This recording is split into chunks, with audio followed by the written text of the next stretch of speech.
guys, welcome back to Strong Successful Male. So for today, I'm going to go over this great email I was sent from a subscriber. It's from a guy. He is in his early 50s. He is an American living in Hong Kong as a teacher. Sounds like he's been teaching in Asia, Taiwan, and now Hong Kong for probably most of his professional career.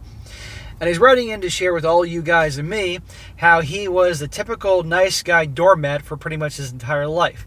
And then one day something snapped and changed.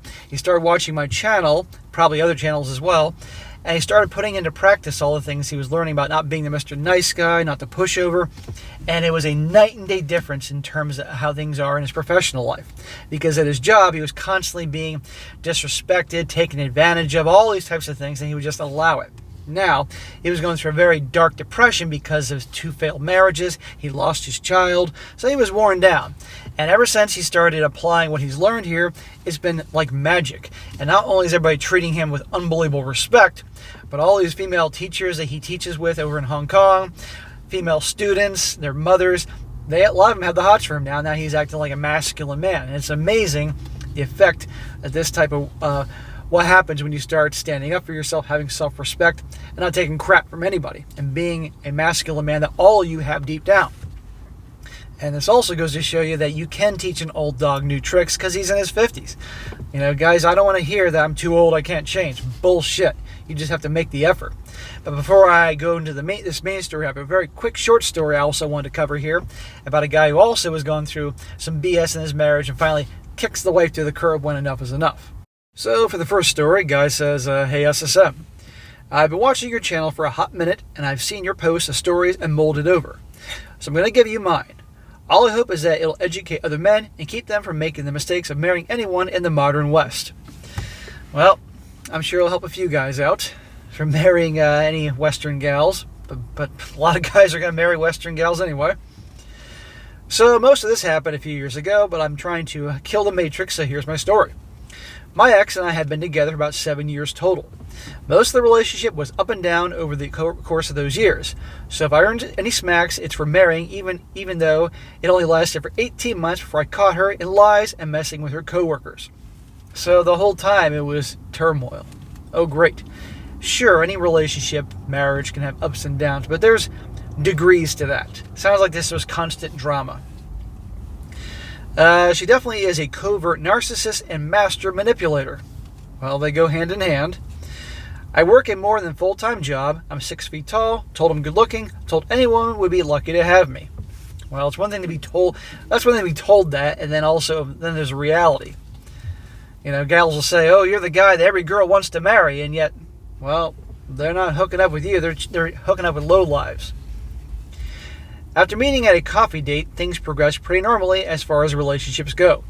We later moved in together. I helped her get a job somewhere else, even though she hated her employer at the time. And for the most part, the relationship was good, other than her being extremely jealous and having no issues with double standards. Or if it benefits her, it's fine. If not, then it's not for me. Oh, how wonderful.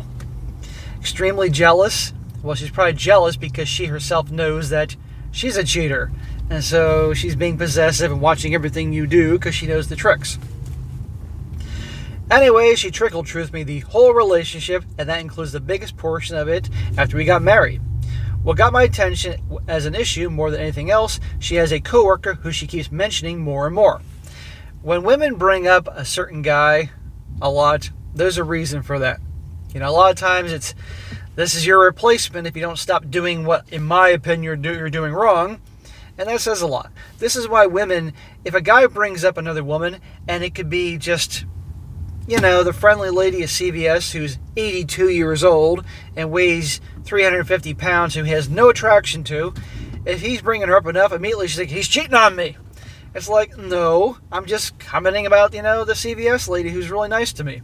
Or mentioning the secretary at work who also is 72 years old and weighs 450 pounds. Oh, you want to fuck her? No, I just mentioned she's very nice, always giving me coffee every day. Because usually when they're talking about guys, you know. Thankfully, at the same time, I discovered RP content, so I was also beginning my journey to enlightenment around that time. As if the coworker wasn't enough of an issue, she was also partying and hanging out with her former neighbors way too much for my liking. Yeah, well, smack for allowing that. if she's going to get married, then she needs to behave like a married woman, not like a single woman. That's a problem we have nowadays. So many guys let that shit slide, you know? And I just don't get it. Well, actually, let me rephrase that. I do get it, because they want the attention and validation and the freedom of being young, and you can't tell me what to do, you know? It's just a disgrace, especially when, thank God, obviously aren't kids in the picture here, but that's the worst, when the wives behave like they're still these single 23-year-olds when they're married, and they're certainly nowhere close to 23 anymore, and they have children they're supposed to be there for, and they're out bars and clubs and girls' nights and girls' weekends and behaving like jackasses. This is a disgrace. But the husband should never allow that. Also, a couple I later found out were swingers. I also later found out that she was selling drugs at work from the same couple to her coworkers, the affair partner included. So she hangs out with a bunch of swingers. She disrespects you. Super jealous. Now she's a drug dealer and all that. I mean, it's just one thing after that gets you thrown in prison. What if the cops come to your house and following a lead, and they find, and you get the blame, and you're off being taken away in cuffs as well? Doesn't sound like a good idea to me. Goodbye, we're done. The straw that broke everything open was when we were gearing up for a party, and she was throwing for me, and she invited her couple friends, the swingers included. The affair partner, who was basically the only other single person there besides her best friend. I questioned why he was there in my mind the whole time, but I said nothing about it until I had more proof. So you know that she invited her affair partner to your party that she threw for you. How nice. We had to rub it in your face. It's a big game that she enjoyed doing. This is obviously before you officially knew. Also, something that rubbed me entirely the wrong way is the swingers came up on the way home from the party, and she said something off color, even for her, about if she was going to swing, she'd want to be with them. Yeah. Bro, all the signs are there. The Lord is sending you all these signs. You just have to pay attention. So we go inside, have SCX, and the next morning, the actual birthday, she tried to convince me to come to the shower with her for SCX the next morning. I turned her down because I slept like crap after all these questions were turning over my mind. Bro, how many more signs do you need to see that this woman is a mess, trouble? It's how you married her. I mean, but obviously she put on a big act. So after I caught her going through my phone several times, not that it mattered, she always had my code, I went through hers, and for the first time ever, I found more than enough to confront her about her coworker. I screenshot all this, sent it all to myself, and deleted the conversation with her phone to mine, as well as the screenshot history so I could confront her later. Well, later it became pretty fast because she came back from her shower looking for her phone, and I told her she had some explaining to do when she got back home. She's probably like, whatever, I can talk this guy into anything. Her eyes were in shock because she didn't think she'd be caught and didn't know how to respond. When she came home, I demanded her to stop talking with her coworker, and anything short of that, she had to leave. Smack! What? Bro, it's over. She's probably like, okay, dumbass, ha ha ha ha ha. No, it's not going to last. I was naive, and she begged me for another chance, which I gave her. Smack! And how well is that going to work out? Well, let's see. But ultimately, it didn't matter anyway. It didn't last a week, and I caught her talking to him again and selling to him again, and I kicked her to the curb. Praise Jesus. It's about time. Jesus has been sending enough messages and signs to get rid of her, and now you're finally listening to him. Men, if you ever catch her, never let her talk you out of anything, divorce or otherwise. If she'll disrespect you enough to have an emotional affair, then it's over. Move on. Good luck, gents. Anonymous. So there you go. Brief story. Bottom line is, the signs are there. Kick her to the curb. Don't tolerate any bullshit. Otherwise, it'll keep continuing. Now to the main story about the guy who turns things around and is walking on cloud 9 after he found my work, found R-Pill content, laying down the law, having self-respect. You guys will like this one. This guy says, Dear SSM, a little over a year ago, my brother sent a link to one of your videos and told me it was time to get off my butt, stop feeling sorry for myself, and move on with my life. Sounds like a good brother. You need some tough love. In short, my horrific first marriage, many years of a difficult single fatherhood, miserable second marriage, and the loss of my only child, and then divorce after 17 years really beat me to a bloody pulp. Holy crap, man. I'm so sorry about your child. That is terrible. If anybody has a reason to be going down to a deep hole for a while, that's understandable. The two marriages, that's, yeah, I'm sorry that happened too, but Anybody can get married the first time and think they can go to hell in a handbasket, but getting married a second time after the first marriage, that was more on you. But I'm sorry about your child. The 3 years of Chinese lockdown because you know what, not allowed to leave the city over here in Hong Kong certainly didn't help either. I'm not ready to write down those supremely smackable tragic tales of the past 30 years just yet, but I will someday.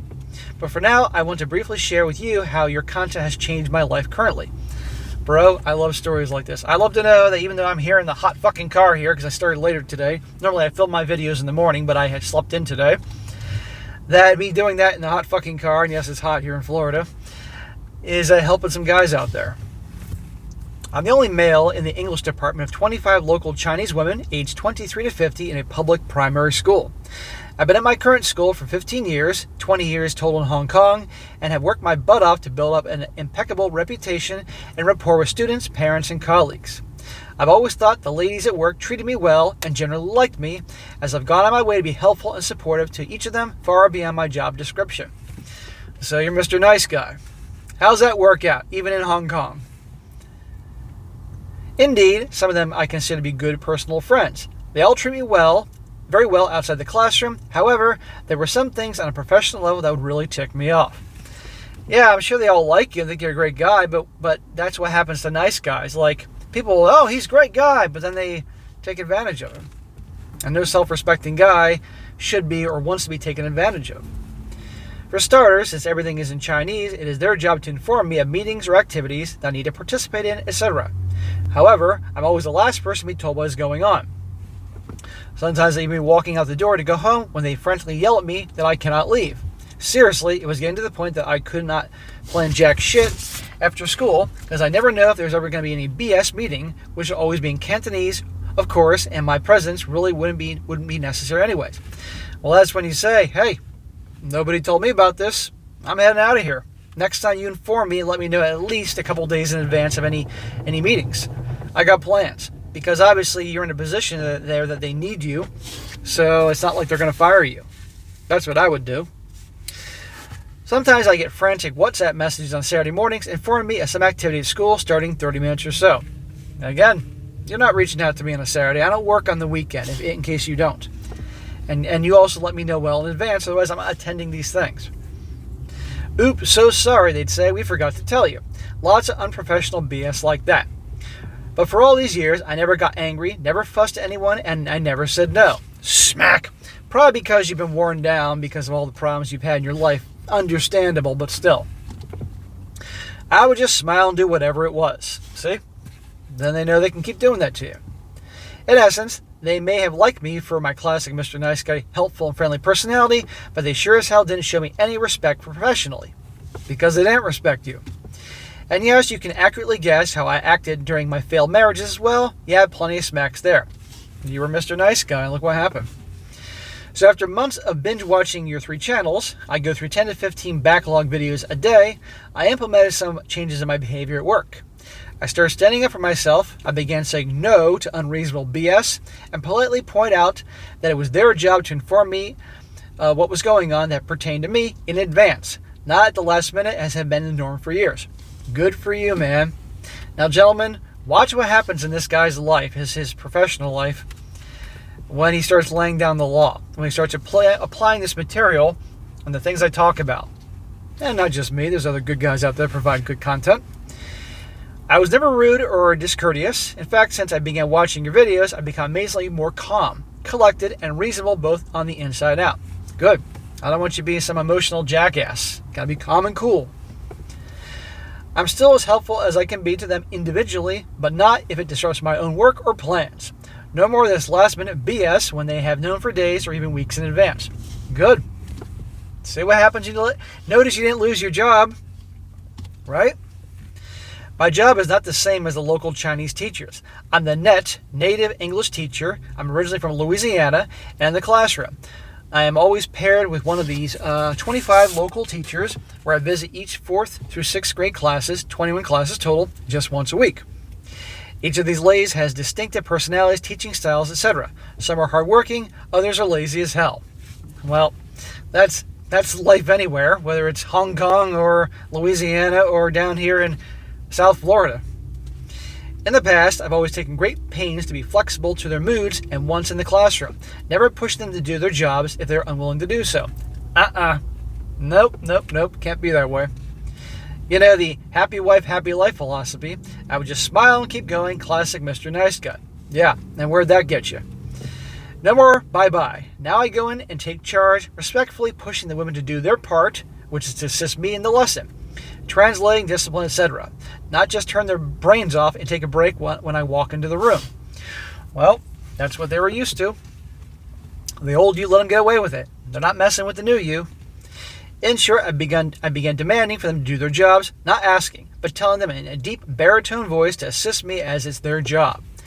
I do this all with a polite grin on my boyish face and a touch of humor, of course, so no one gets offended. But my tone of voice and language lets them know this is not a kind-hearted request. Move your asses, ladies. Mr. Nice Guy is gone. I expect you to do your job.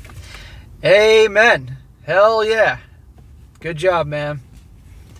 But you know what? Amazing how you always say that women love and respect masculine men that takes charge, because their attitudes toward me has changed dramatically over the last half year. I rest my case. This is why you guys got to watch this material. And notice this isn't about his dating life. This is just about his work life. They all know I lost my son nearly 5 years ago, then walked away from my wife a year later, despite all my smiles. Most of them could see the sadness in my eyes. But things have changed over the last year as I emotionally began feeling better and actively made adjustments to my life. Good. Bro, no one can blame you for the hardships you went through. You know, you 2 marriages and you lost your child. I'm so sorry for that. But even though they may have felt bad for you, they took advantage of it. But no, Mr. Nice Guy.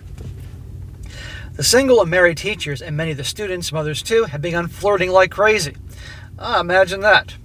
Fresh graduate teachers and now teacher assistants come in and swarm all over me, freaking out when they find out that I'm 52 years old, but they still keep flirting and hinting that we should hang out sometime. What I tell you about women being women all over the fucking planet. Whether it's Louisiana, South Florida, or over in Hong Kong, they're all after you now that you're acting like a fucking man taking charge. You know, all it takes a few of them whispering how they like Mr. Such and Such, and now they're all thinking, oh, I want a piece of Mr. Such and Such, even the married ones. Be careful, sir. Do not jeopardize your career. The next time some pretty young gal, student, or coworker, or mother of some of the students or married ones come after you, be careful. He says, don't worry about me, though. I have zero interest in any of them. I learned a long time ago when I was a young teacher in Taiwan, another story, to not mess with colleagues or yummy mummies, as an old male colleague used to call them. Keep them all at a respectful distance. Good. Keep it that way. Besides, the silence I enjoy at home is worth more than gold or any woman. When asked, I tell everyone that I have a girlfriend. Her name is piano. Ha ha ha. One of my favorite hobbies at home. Well, you know what? If you told me you have a girlfriend, and don't say the word piano, but if you just said your girlfriend, that might actually make them chase after you more. Today, the deep depression from the failure of my 17-year-long second marriage and the loss of my only child seems to be just a faded ache in my memory. Many who know my personal circumstances are shocked at how normal and even happy I seem. I thoroughly enjoy my quiet time at home, no more damn nagging, hobbies, and occasional nights out with good friends. I ruthlessly cut out BS and drama, creating friends and even family for my life. Awesome. You hear that? He's cutting out the drama. He realized better to be alone or just have a couple of friends I can count on with no BS or drama than lots of people around me and all that. And even he said family. You got to do it right here, guys. This is evidence. I generally laugh and have fun with my young students and colleagues at work. I love my job and I'm paid handsomely for it. Awesome. I work hard and make my lessons fun and informative for students, colleagues, and myself. I can't begin to say how rewarding it is for parents to approach me and say in Chinese or English how much their children love my lessons. That gives me motivation to work harder and be more creative. I want to enjoy the rest of my life too and have learned to accept my responsibilities for my mistakes of the past and treat myself better now thanks to your content. Good, bro. We all make mistakes. The best thing you can do is learn from them and move on and don't make them again. It is truly shocking how I survived all those years without any self-respect. I had been putting on a brave but fake smile and it lasted for years until just this past year. Now I don't need to fake being okay anymore. Your content has taught me to stop being a people pleaser, take control of my life, and kick depression to the curb. I cannot thank you enough. Sincerely, a foreign teacher in Hong Kong. Bro, I'm so happy for you. Look, it took him till he's like in his 50s to figure this out. But hey, better late than never. Now the rest of it, he'll start making up for lost time. So it goes to show you can teach an old dog new tricks, gentlemen. So for you guys that are younger, in your 30s or 40s, and say, I can't change, I can't do, bullshit. This guy did it. Look at the great change it has reflected across the board in his life. Wonderful. It's going to keep getting better and better. He says, P.S. My brother has been fussing at me to submit the harrowing but very entertaining stories of my first wife, my son's batshit crazy mother, the unbelievable years of my single fatherhood in Taiwan, and then the past 17 years of sheer insanity with wife number 2 in Hong Kong, and the events around my son's death. I will someday soon, I promise. Well, sir, I'd love to hear your story, and when, of course, you're ready, because that's obviously a traumatizing period in your life, especially with your son, but if it helps you, get it out on paper and sharing the story, and maybe, and I'm sure that story can help other guys out there what not to do, of course, because a lot of guys expect me every single day to show some story, some guys kicking ass and sticking it to some girl and everything, but the reality is most stories that come in are from guys that have fucked up royally.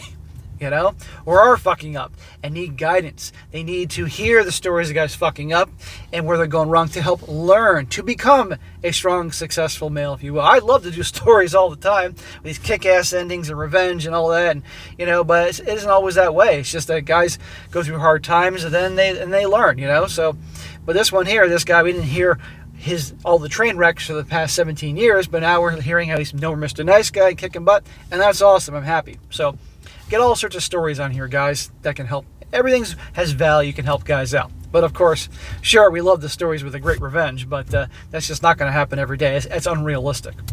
But anyhow, bro, good for you. I'm glad you're doing well. Keep kicking ass. And if you're ready, and when you're ready, send me your story, and I will definitely cover it. Just mention this story at the top so I can remember this particular one. All right, guys, that's it for today. Be sure to comment down below. Let me know what you think about this. Give this guy a shout out for being strong, learning from the lessons of this channel, putting it into effect in his life, and kicking butt. He deserves some praise. And if you guys got a great story to share, definitely email it to me, strongsuccessfulmale@gmail.com. Just give me some time to get to it, and I definitely will. And be sure to like the video, share with your friends, and subscribe. I'll catch you next time.